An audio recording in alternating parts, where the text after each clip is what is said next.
ready for this? I don't know, actually. Do you feel a bit nervous because you've been interviewing people? I feel really nervous. Yeah. Do you actually? Can I just say something? Give me some advice. No. I mean, I'm not capable of giving anyone advice. Let's be honest. Based on that list you sent over to me, There's a lot there. Excited. Yeah, but I'm more excited than I even was when I said I wanted to do this, because I think if you're truly honest, even I will learn from you. Like, as someone just sitting here listening, I think I'll be like, oh shit. So if I will think about people who aspire to be like you, how they will, maybe not quite like you, but who aspire to take your job one day.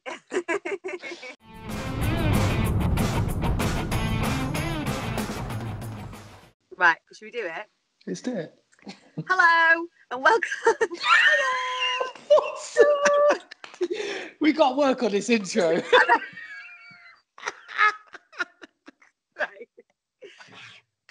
Oh, by the way, my neighbour's just watered his plant, so if you hear trickling, that's not anyone having a wee outside the camper van. Okay. Are you sure? Because we can't see the bottom half, so. This is true. For all you know, I'm sat on a commode. Right. We good? I'm all good, yeah. Hello and welcome to James Green's In the Spotlight. You're probably wondering why when James is there, I'm the one doing the talking. So the other week, James interviewed me and we were chatting afterwards. And I said, James, you've got a pretty interesting story, actually. So can I please interview you and find out how you got into this industry? And he reluctantly agreed, didn't you, James? Yeah, just about. I am sat in a caravan looking at my phone screen at TV presenter, sports reporter and journalist, James Green. Thanks for joining us here in the caravan. You're welcome. I'd just like to establish Oh, you're right. Yeah, I was going to say, I like the caravan. Thank you. Me too. I'm spending a lot of time in it. For anyone wondering why I'm in here, I'm not actually living in it. It's just that it's parked on my dad's drive. And when I'm recording podcasts, it means that I'm not in the way of the rest of the family. So I just bring myself out here. It's actually quite cosy. But anyway, I digress. James, this is about you. So obviously, you recently turned 36 years of age. Obviously, thanks for starting with that. Yep, brilliant. But, I mean, you haven't always been in the industry that you're in now. Just tell us what James Green was like as a young boy growing up. Tell us about your experience in your early years. Oh, man, that takes me back. 36, that's a long time ago now. Have that memory. Yeah, by the way, thanks for ignoring all my notes. Top of the list was, Emma, do not mention my age. Thanks. I basically threw that in the bin and did my own. Yeah, so clearly. Please. Outrageous.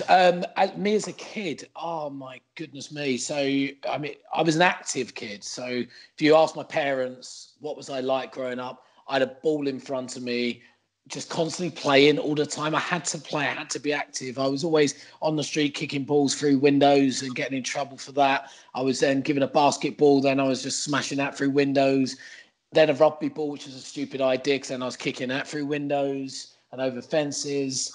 Then cricket in the summer, again, stupid idea because I was then hitting the ball through windows. Yeah, that was me growing up as a kid. I was just the most active child ever.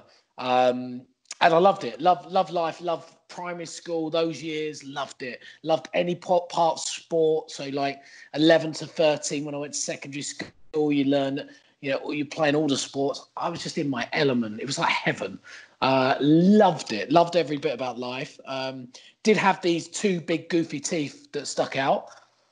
So the cartoon character Goofy was actually made on me. Oh my God, so you're even more famous than I thought you were. Technically, I'm more famous because Goofy was set about on my look as a kid. Yeah, they were enormous. It was amazing. All the better for eating with, I guess. Good for eating, but not when you're 11 years old and you're learning to kiss for the first time. And yeah, they're getting away, funnily enough. You were young, weren't you? Crikey. Is that young for a kiss? I don't know. I don't know what it's like where you were, but it didn't happen over here. Really? Yeah. What? How old were you? Anyway, we don't need to get into that. We know you were 11. It's all about you, James. For a kiss. I'm talking about a kiss, by the Yeah, way. I know what you're talking about. All But I right. mean, anyway. Anyway, yeah. James had his kiss at 11, and you loved your sport. What were you like personality wise? What were you amongst your peers? What were you like? What were your ambitions and desires? What did you dream of being? Oh, like every kid, professional footballer. Just that literally was like, right, you're going to be a professional footballer. That's it. What went wrong? I wasn't that good.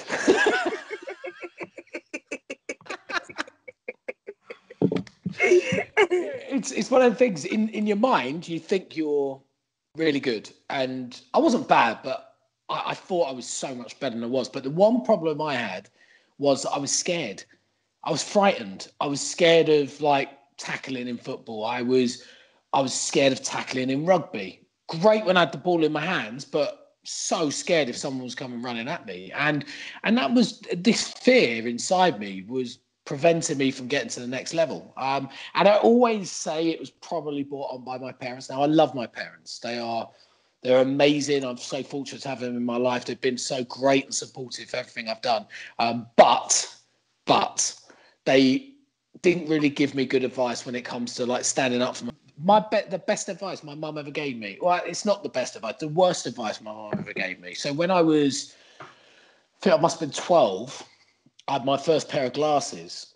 And so I'm going in school and I come out and the first day, loads of kids are giving me shit, right? Yeah. And so I go home, I'm like, Mum, they're all picking on me because I'm wearing glasses. She's like, don't worry, just tell them, next time they do it, just tell them that 4 eyes are better than 2, right? So there's me, swaggered down the hallway, specced up, like this, thinking, yeah, I'm ready for this now. Someone gives me a shitty fucking comment going, oi, 4 eyes, like that. And I turn around and go, well, 4 eyes are better than 2. Yeah, that worked well, didn't it? I'm guessing you left school with 2 eyes again after they got knocked off. Oh my goodness me! Like, I go home and like, yeah, Mum, that didn't work at all. Well done, cheers. And I need a new pair of glasses now. Oh, James! Myself as a kid and toughening myself up and really, just not letting anybody pick on you when you're younger. Do you know what I mean? I always then was taking it. And I could never fight back. I never always feared of fighting back. And I don't know what I feared of. I don't know whether it was like the fear of getting hurt or the fear of, well, what if you do something to them and then something bad really happens? That was in my mindset. Do you know what I mean? And how did you, or if you have lost it, when did you lose that fear? I've still got it. Petrified. I don't know when I lost it. Probably, I would probably say maybe 17, 18. I probably grew out of it a little bit more for sure. It was the last 2 years of school were horrific though. Were absolutely horrific. Right. I didn't want to go in. Bullying. Purely bullied. And all it wasn't like anything particular. It was literally because I'd never stood up for myself. So I took it and I never said anything back. And it just like certain lessons, like I loved PE, but then it happened more in PE than any other like class I had. So every time I had PE, whereas before I'd be buzzing and running down there just to get out in the field. Now I was like finding excuses to not do it because it's just like I just don't want to do it. Don't want to be picked on anymore. That can't have made you happy during those years, though. Oh, it was awful. It was genuinely awful. And I don't think anybody, again, like, we preach so much, and I'm sure we'll probably go on to this in a bit about mental health and stuff like that. But back then, nobody was encouraged to stand up. Like, there was no support, really. And the teachers, what could you say to a teacher? Oh, he's picking on me. They're not going to do anything. They never did. I hope it's different now. But back then, it wasn't like that. And it was... you really had to survive on your own. And unfortunately, I just didn't have that. I don't know, just didn't have that in me to fight back. And I wish I did, because I know, and this is a conversation, again, I've had with my parents since. And I've spoken to my parents since about it. And I said, do you know, I wish you'd told me that when somebody picks on you, just hit them in the face. Yeah. Because first of all, you're a kid, right? So the damage you're going to do is not much. Fact. Second of all, if I'd hit them in the face the first time they'd done it, they wouldn't do it again because you stood up for yourself. And that's it. I'm glad we're doing this interview across the screen rather than real life right now, James. Because if that's what you carry into your life, then you're not in danger. Don't worry. You're fine. You're fine. It was a school thing. Do you know what I mean? It was when you're younger. I think you've got to learn a bit of a backbone. You've got to stand up for yourself. And I'm not necessarily condoning that, but for me, that would have been the best piece of advice I would have got. Do you feel like that experience that you had where you did get bullied, are there any lessons or any fears that you've carried through your life with you to where you are now? I think lessons were, don't let anybody do that to me again. And that was the biggest lesson I learned. Don't let anybody try and make you feel that small, that low, that upset ever again. And also, don't ever be that person. You know, I never thought I was, and I certainly weren't that person growing up at all. But it was almost just that extra thing. Don't ever slip to anything like that again. You're not above anybody. We're all on the same level. Don't make anybody feel like they made you feel.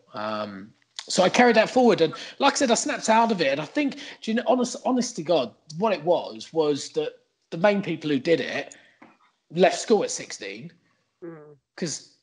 you know, they weren't as intelligent, quite frankly. And then you never had to see them again. And I didn't have to see them every day. So it made everything a bit easier. And then you mature, then you start growing up, then you go to university and everything's a bit different. And me and you went to the same university. We did. We had very similar experiences. I think we both enjoyed it a lot. Just talk us through that time, because it sounds as though that was part of a transitional period for you. Yeah, it was. I definitely just grew up so much more. It was a time where I grew confidence that I'd never had before, and I really wasn't. I probably acted a bit more confident than I actually was, but I was never that confident. And it's one of the things I always someone used to ask me, say, you go to job interviews and stuff, and people say, "Oh, tell me three things that describe you." And one I used to always say was confident. And I wasn't. It was all false.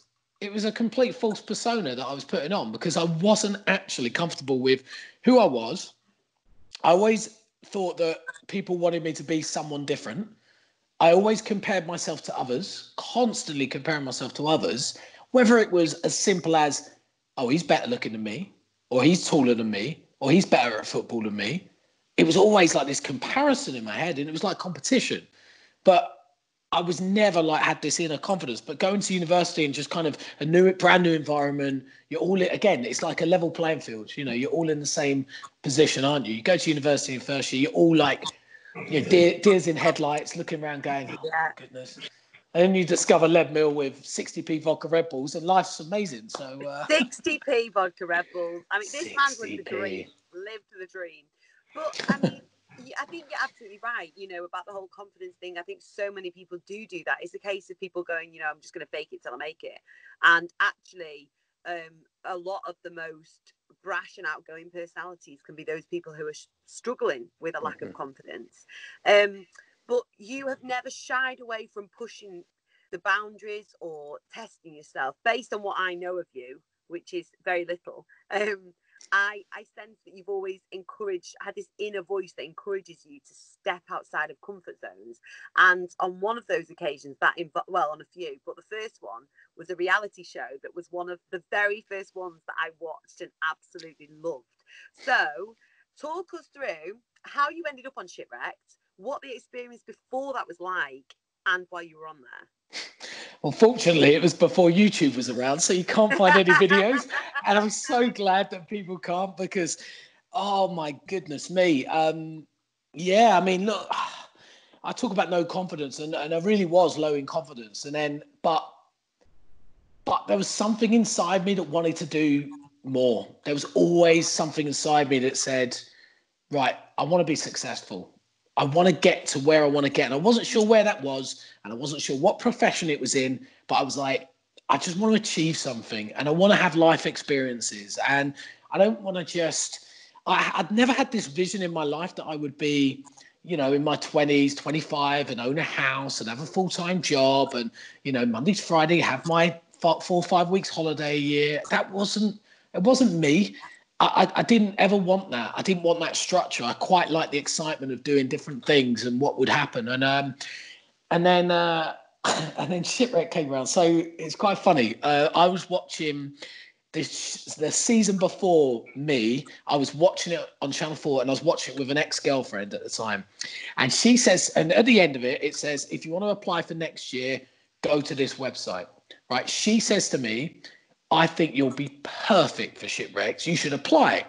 And I'm thinking, oh, this girl is amazing. She's encouraging me to apply for this show where I'm going to be away between like 3 and 5 months. I was like, oh, wow, how great is she? What a girl. What I didn't realise was she was trying to split up with me, and that was her way of doing it, which is an interesting way of doing it. But interesting. Yeah, definitely. Original. I've never heard that one before, but yeah. But it turned out to be a blessing. So but it turned out to be, honestly, it was really random. And when I had this not rejection, but it was like, I hadn't heard anything. And then I had this email saying, oh yeah, we've picked the originals, but we're setting up like a website to pick the next lot of contestants. But it was almost like I hadn't got in. And I told her, and then literally the next day she dumped me. And I was like, okay, great. The next day after that, though, and then I have another email that says, right, join this website, sign up there. We're picking people from there. So it was like a mini social media page that we had set up. Now, this was pre-Facebook, Twitter, Instagram, everything, you know. So this was brand new. So this was exciting in itself. And then I signed up that day. The next day, I then got a call from the producers asking me to come in and for an interview. And I was like, bloody hell, this has gone quick, isn't it? And I was in a full-time job at the time, and I thought, I'll just go along, see what happens. And it was like 30 people in this room. Remember GCSE drama? Yeah. Where you do all those like group activities to all that, and it was like that. And then there's one point we had to go round in a circle, and why should you be on there? And this brash, highlighted blonde-haired Essex boy stood up with fake tan. And I was just a shit, basically. I was just like, oh, yeah, well, yeah, I'll just go out there, I'll swim and do breaststroke, like this. I was like, yeah, I'll flirt with all the girls on one island. Then when I'm bored, I'll go on the next island. Yeah, like that, just sunbathe, get a good tan, yeah. I bet they were like that. Ching, get him on now. It was just like, I was saying it, and I was thinking, I don't really believe what I'm saying. No. Part of me did, but part of me really didn't. And then anyway, I got through this audition process. They literally they were really keen on me. And then I'd gone home, and then the next day I had a call at work, and they asked me to come in the following day. Went in, had this really, really long audition and like face-to-face interview on camera. And they told me there and then that I was going. And it was mad. It was the excitement of knowing that. First of all, I was leaving a job that I wasn't particularly happy with at the time. And second of all, it's like, right, this adventure's starting. Like, what is this adventure going to be like? You got dumped and got on Shipwrecked within like the space of a week by the sounds of it. Yeah. Impressive work. Not bad, right? Can I ask, did she ask for you back before you went on the show? Not before, no. But as soon as I got back, the first message was from her, which is quite funny. Yeah. So you've got on the show. What happens then? So I flew out there. It's like 24 hours fly out there. It was in a place called the Cook Islands in the South Pacific. Stunning. I'd never experienced anything like it. It was just unbelievable. I remember arriving on the boat to the islands, and you're excited, your adrenaline's flowing, all these things going through your head, not knowing what to expect. And you go out there, and all these people are just in the middle of nowhere, and you felt like you hadn't seen people for ages. And then this little deserted island's got all these people lined up on the beach, waving at you as you arrive on this beach. Wow. And you're just like, and it's so intimidating. And everyone was so intimidated. It was like, oh my goodness me. Like, whether it's because they'd been there for so long, they just were all so confident. And it was, again, I had those inner demons inside me with this false sense of confidence again, just kind of coming to the surface. And I wasn't as confident as I thought I was, because you could be in your own little world and in your group of friends at home where you grow up and stuff like that. But then put yourself in an environment that's bigger, where people from all over the place, and all of a sudden it's a whole different kettle of fish. And it's like, crap, okay, how's this going to work? But it was unbelievable. It really was. What was your highlight of that experience? My highlight definitely wasn't almost drowning, swimming to the pontoon to try and get a new arrival. That was a disaster. That was quite embarrassing. Yeah, true. Did you have to be rescued? No, I made it there in the end, but they had basically, I was racing against a girl. Now, there's nothing wrong with, obviously, girls, very good sports people as well. And yeah, we could swim. But they thought that I would comfortably beat her, and I think it was planned like that, because we were so far behind with the amount of people on our island. But they really thought, right, we'll do that. James should win that. They wanted you to win it, basically. But the problem was, I'd had the worst night. I'm not making excuses. I would have lost anyway. She was a beast. She was so fit. It was insane. She just...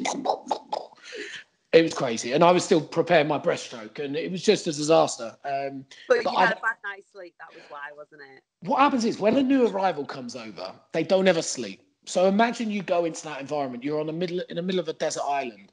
Your adrenaline's still pumping. You just can't sleep straight away.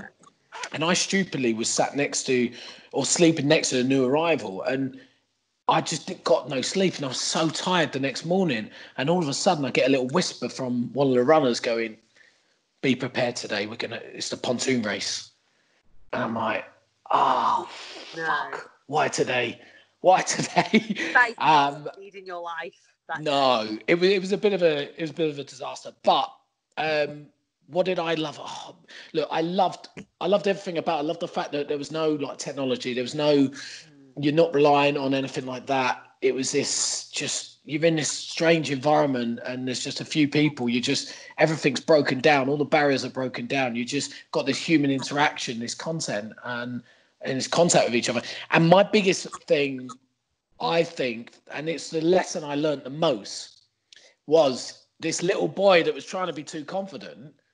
I got called out for it, and it really hit me.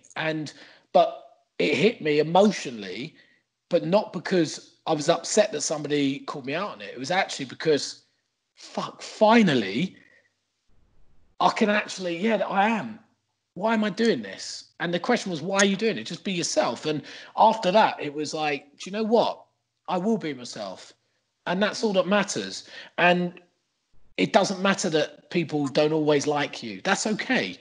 Because at the time, I was like, I needed everybody to like me. Do you know what I mean? Needed every single person to like me. And I realised that I didn't need everybody to like me at all. Because, quite frankly, I don't like everybody. So why the hell should everybody like me? And that's how that was the best lesson I learned. And honestly, it changed my mindset completely. It really did. Do you know what? What you've just said there, what you've just summarised, is a huge lesson that I think most people, if they're being honest, learn at some point in life. And I bet a lot of younger people who watch this will go, okay, yeah, I'll take that on board, because that truly does, you are right, completely changes your perspective on things. I mean, after that then, James Green comes out of shipwrecks, feeling 100% himself, and then gets a gig that most people could only dream of. Tell us about the modelling years. Oh goodness me. Well, after shipwreck, I had like 6 months of being a Z-list celebrity, which was an interesting time, where I was appearing at nightclubs and student unions, going like this. I mean, I probably saw you at mine. You probably did. You probably threw a cup or a bottle or something. Yeah, there was a few of them in my time. It was so ridiculous. I mean, that time was just. I embraced it. I took it for what it was on face value. I got paid to go to a nightclub, get pissed with students, have a laugh. I never thought I was above anybody. It never went to my head ever. And I always knew in 6 months, when the show finishes, no one's going to give a shit about us. Fact. Yeah. They didn't. And they didn't, rightly so, because all we were reality show contestants. And at a time where social media wasn't very prevalent. So I'd finished that, and then I was like, well, that was a fun 9 months. Now what? Yeah. What am I going to do? Next? I was like, what am I going to do? And then I got a call from the production team at Shipwrecked, and they basically said an agent at Models One had been in touch about me and about potentially signing me as a model. Would I be interested in meeting them and stuff like that? And at the time, I'm thinking modeling. And bear in mind, back then, it really was like your tall, skinny, like those sort of people. Those features, yeah. Those features, you know. And I wasn't that. And I was just like, this is just, no. Like, I was like, no, surely not. And I can't remember who, I'm sure a couple of people encouraged me to say, oh, just do it. And I thought, well, fuck it. You know what? I haven't got a job.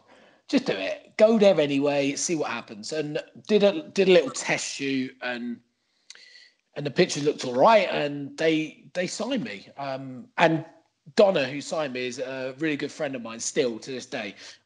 She's amazing. So she started it all off. So I thank her. And then I started for about 6 weeks, 7 weeks. Now, by the way, when I say started modelling, all that means is you start going to meet clients, like job interviews. So I'm going to a casting after a casting after a casting, meeting clients, showing them my book. Then they decide whether you're right for the shoot or not, right? So all I got then was no. 6 weeks, I'm thinking, this is shit, this modelling stuff. I don't want to do this anymore. Awful. Because even though I'd got to this, I'm happy with myself, I weren't prepared for people going, no, based on just how you look. Yeah. It was tough, and I didn't get it at the time. That's why. So I just didn't understand why. Later on in life, I realised that it's actually not you. It's because you don't fit a brief. For example, like I could be casting you for something and then say no because actually in my mind I want a brunette girl. And that's it. Someone who doesn't have terrible isolation roots. So, you know. It's not a time for hair problems right now, Emma, all right? Us men are in a far worse position, I'm telling you. James, don't even get me started. Don't even get me started. But yeah, that job, sorry. No, I was going away, wasn't I? You had 6 weeks of rejection, and then what? And then I went to this casting, and I've been told this casting was for a trip, and it was for Esprit clothing. And I thought, that sounds fun. I fancy another trip because obviously I hadn't had a big one just recently or anything like that. And, and I go in this casting, and it was more personality based. So it was more not just you stood there going. It was more they were talking to you and actually. Thanks. It's good lighting. That's why I've got this little light here. It's great. And I went in there anyway. So I started talking. And he says to me, take your shirt off and we'll do some body pics. And I'm like, you what now? And all I thought about was the fact that I'd been boozing so much. No. And I wasn't big at all. I was quite slim, a lot slimmer than I probably am now. But I was just like, oh, God. But I wasn't like your Terminator ripped guy, you know. Anyway, take my shirt off, whatever. Do it. I'm in a room with another guy at this point. So I then go off camera. This other guy steps in and he gets asked questions. He then takes his top off, right? I have never, ever in my life seen so many muscles on a single human being than this guy in this room. So without thinking, I just say, bear in mind, he's in the shoot, the producer's talking to him, and I just go, oh, for fuck's sake, mate, you could have given me a chance. And then I'm like, I'm so sorry. Like they're standing in the corner going, oh my God, if you ever had a chance anyway, you've ruined it now, you muppet. Did they like you for that? And I booked it. Wow. Because they wanted a bit more personality rather than the muscliest man I've ever seen in my life. And I booked it. And the job entailed going to Munich, Hong Kong, Fiji, New Zealand, Las Vegas for 4 weeks, around the world trip. It was that sounds awful. It was horrendous. it was honestly, it was so ridiculous because I had this joyful excitement moment of shipwrecks. And then all of a sudden, I've got another bout of it. And it's all in the same year. And I just couldn't believe it. Couldn't believe it. Yourself. Because how old are you at this point? I was 22 on shipwreck. So I was 23 at this point. Still not knowing what the hell I wanted to do, but thinking, fucking ride this wave because this is awesome. Like, I get to see the world. And I never thought I'd ever see so much of the world. And it was just brilliant. Honestly, I can't. Maybe I never say lucky. And when someone says I'm lucky, when I'm interviewing them, I say it's not luck though. It's hard work. But part of it was a bit of luck. Do you know what I mean? And it's hard. I don't know how else to. Right place, right time as well. A little bit. But it was amazing.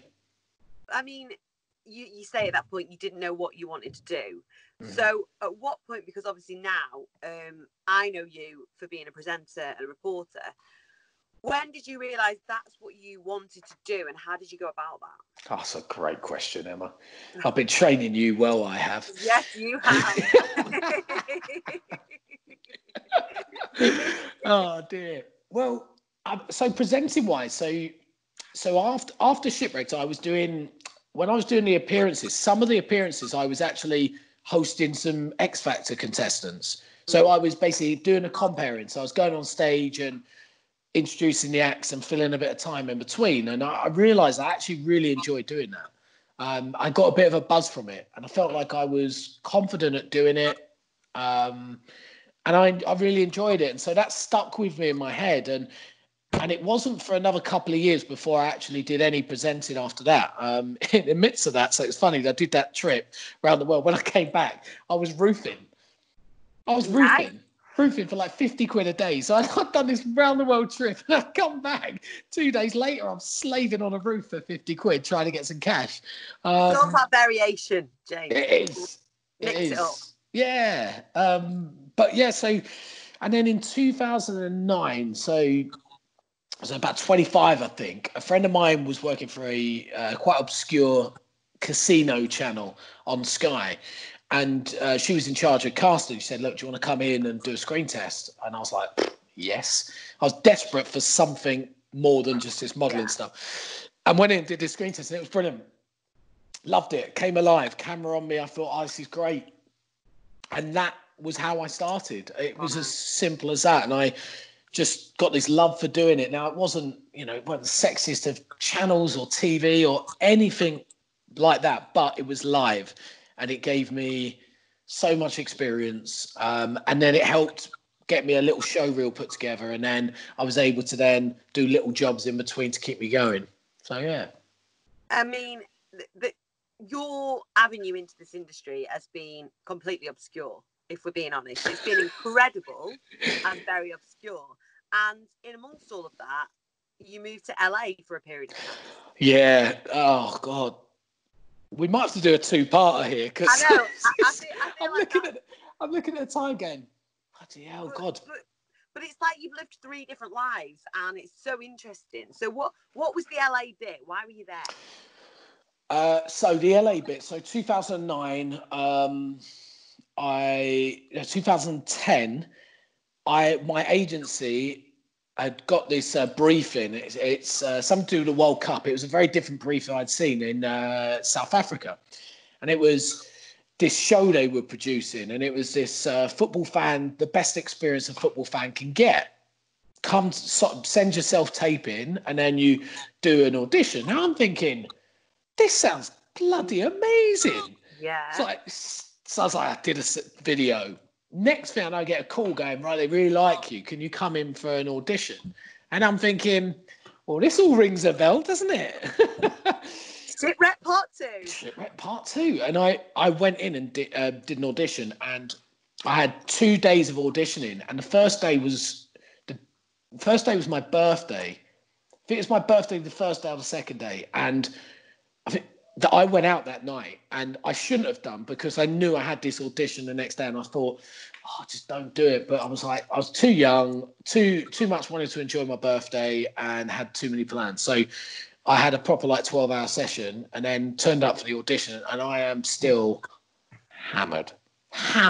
We've all been hammered, honestly. But what I did was it just made me relax. So when they asked me questions, I just let rip, and I just didn't hold back. And then the next thing you know, like a week later or something, had the phone call going, right, we want you to represent England as an England fan. I am so jealous. Honestly, in this project where there's 32 countries of the World Cup, everybody, a fan from each country representing that country, and you're all living in this hotel environment together. Now, it was sold as the dream. It was sold as like you go to all the games, you meet all the players, right?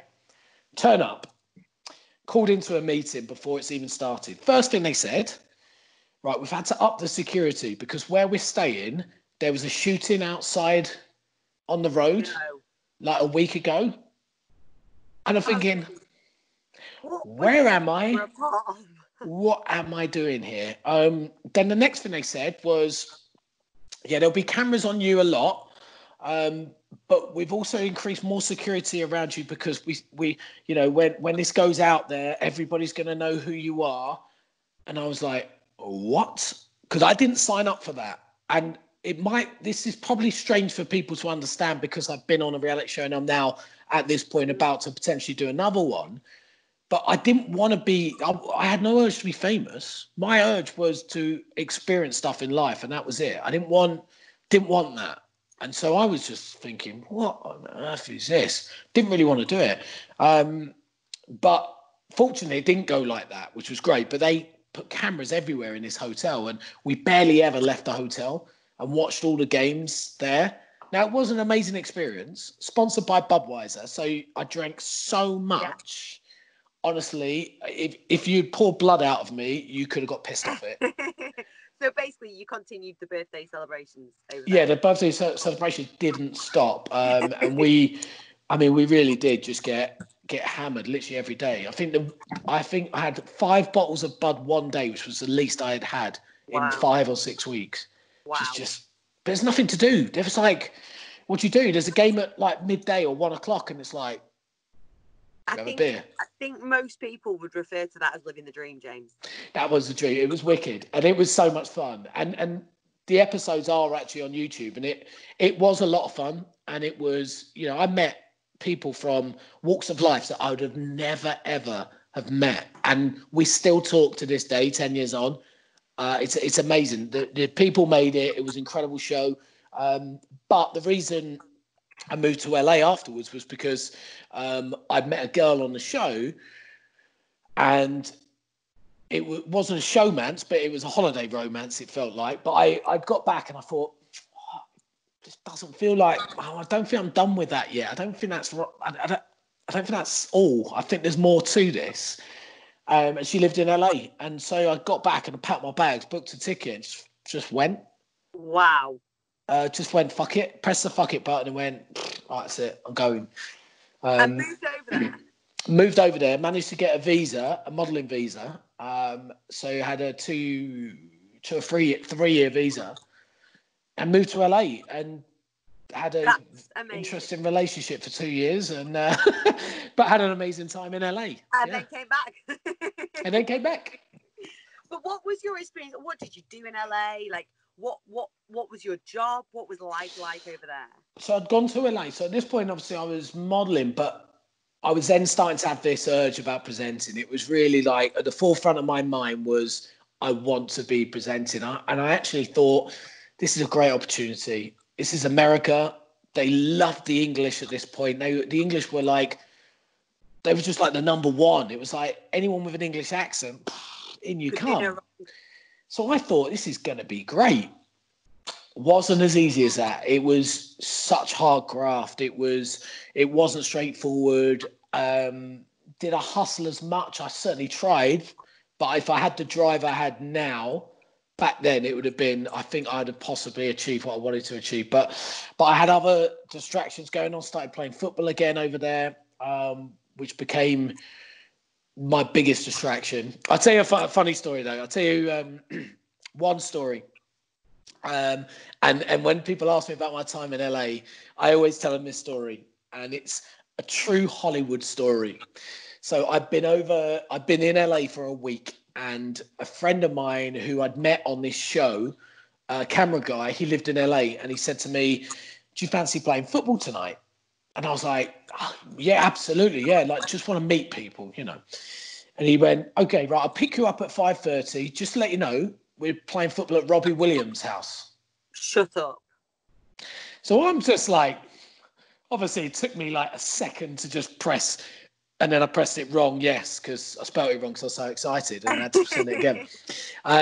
So I was just like, anyway, he picked me up, get in the car, and I'm buzzing. And he goes, "Just let you know, Robbie's probably not there, but he's got a pitch in his house or outside his house, and there's loads of guys that play there. They're all good guys. It's a good opportunity to meet people." So I was like, oh, "Look, that's great. Be brilliant."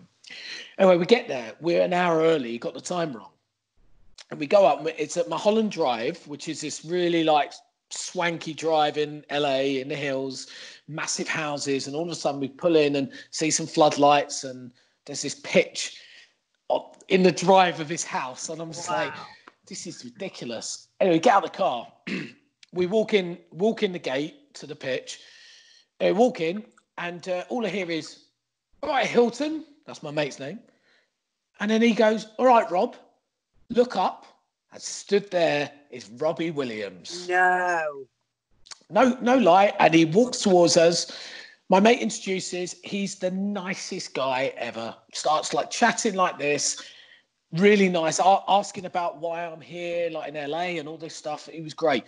And we're having this conversation. And then this guy walks past me. And you know when you have those second looks? It was Woody Harrelson. You are joking. I'm not kidding. Woody Harrelson. What? Where the hell am I? Oh, James, what did you do? What did you even say? What do you do in that situation? I didn't really say much at that point. I was just, in my head, I'm going, where the hell am I? Like, just going, this is ridiculous. Stay calm. Stay calm. That was the main thing. Stay calm. Don't embarrass yourself. Stay calm. There was some other actors and stuff knocking around, and but it was like, I'm thinking, this is just crazy. So start playing, and let's just safely say it's probably the worst I've ever played football in my entire life, right? You can be forgiven. No, I was shit, right? So bad. So bad. And it was like, this is no good, because you wanted to impress. And also what I later learned up there was that if you weren't any good, you don't get invited back unless you're an Uber celebrity. No. Yeah, it was really strict. And anyway, so we start playing, and I foul Woody Harrelson, right? And my heart sunk. And I go and pick him up and go, I'm so sorry, Woody. I'm so sorry, like that. And he pushes my hand out the way. No. And I'm just like, oh, fuck. Like, deflated, like. Oh, do you know what? You've gone from such a high. And I couldn't recover. Anyway, I weren't asked back, right? Weren't asked back. And then about 2 or 3, I think it's about 3 weeks later, one of the guys there I'd got in touch with, who was a football coach, and I started doing some coaching with him. He then invited me back and said, come along again. And I went back up there. And fortunately, this time I played really well. But Woody Harrelson was there again. And he came up to me. You're not going to believe this, right? He came up to me and went, all right, James, how you settling in? Are you like, feeling more settled now? And I'm thinking, oh, my what? Like, what? What do you even say when Woody Harrelson says that to you? So at that point I went, thanks, Woody, I'm fine, thank you. That is. But promise not to foul you again. Like this, and then we were playing on the same team, and about half an hour, 45 minutes in, we were like, I think I scored a goal, and he came up to me and went, "Oh, great goal, James." And I went, Woody, a few weeks ago I fouled you and you pushed me away, and I thought you hated me. And he went, "I'm so sorry, man. I'm filming a film at the moment. I was in like character and I couldn't block my character out, and it was a really like stressful character, and I just had to stay in character." And I was just like, I went, "Wow." James, like, what an experience. That's got to be your number one experience in your life so far. I mean, that was just... That is just Hollywood. surreal. And then you decided to come home. Oh, no. Yeah. Was it Woody Harrison's fault? Is that why you came It's back? all Woody's fault. Yeah.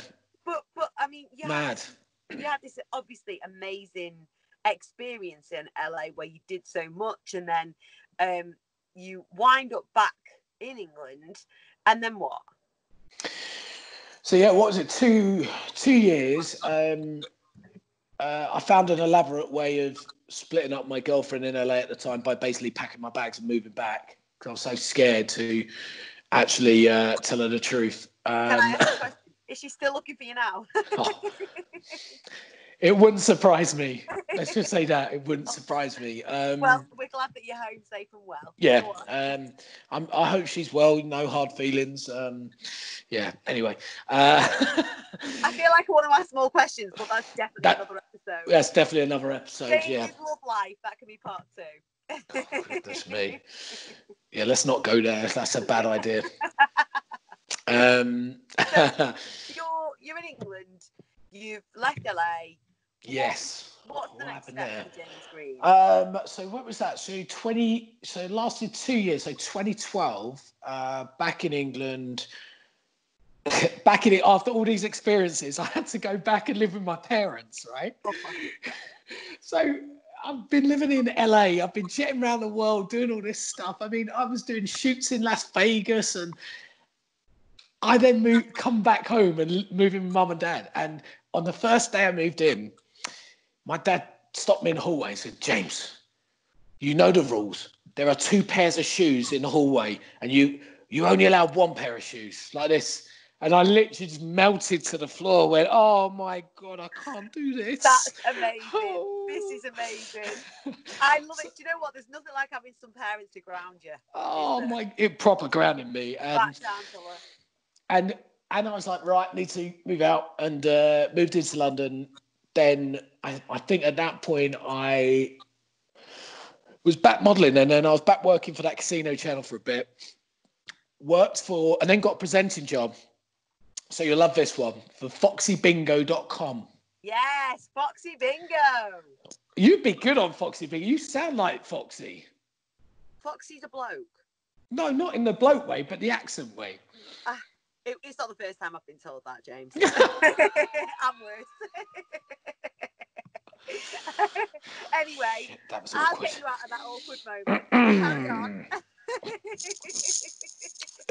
Anyway. Oh, it was all going so well. It was going well. I think my line's breaking up. Yeah, funny that. Sorry, Emma.